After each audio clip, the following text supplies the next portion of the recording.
must be wondering why the hell is this guy talking about reading and reading and reading. Trust me, reading actually is an overrated activity. I'm not a great fan of reading, so to speak. And I've also read books that reading has a limitation. Reading as in acquiring knowledge is just a waste of time, if you ask me. Because knowledge can be acquired in various ways. You can acquire it by listening, you can acquire it by viewing something. Reading is one of them. But then why am I harping about reading? The reading stuff I'm talking about is basically to develop a cognitive activity. It's more like like a gymnasium. That's about it. I mean, it's gymnasium for the brain. Why is it gymnasium for the brain? Because for the brain, which is the brain of the modern individual who's not living in the fear of survival, the language brain is supposed to be the one which he must live with. He's not supposed to live with his instinct and emotion and blah blah blah. He's supposed to live with his intellect.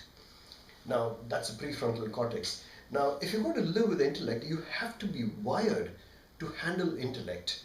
You have to be able to look at some papers, look at something, and you know what's in there. Do you have the skills to do that? Not many of us have, unfortunately, because we do not take reading seriously. So in summation, I'm not interested in what you read, though I'm going to tell you that you have to read the classics only. And I'm interested in telling you how to read, how you need to be emotionally aroused as you read. The reason I'm saying that is something called a concept called the the learning induced plasticity.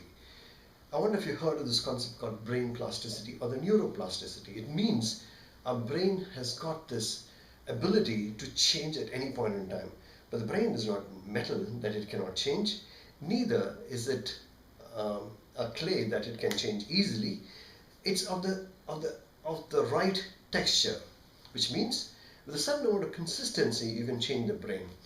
Now the brain is the only organ which keeps changing and changing and changing throughout your life.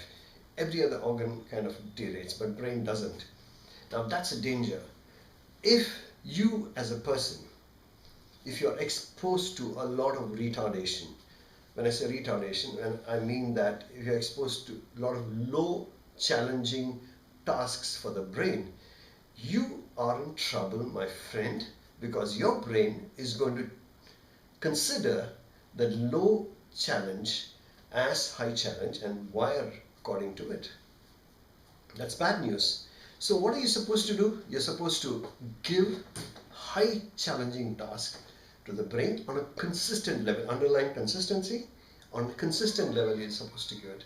When you do that, the brain actually delights. It becomes very happy and it starts rewiring. Brain loves challenges.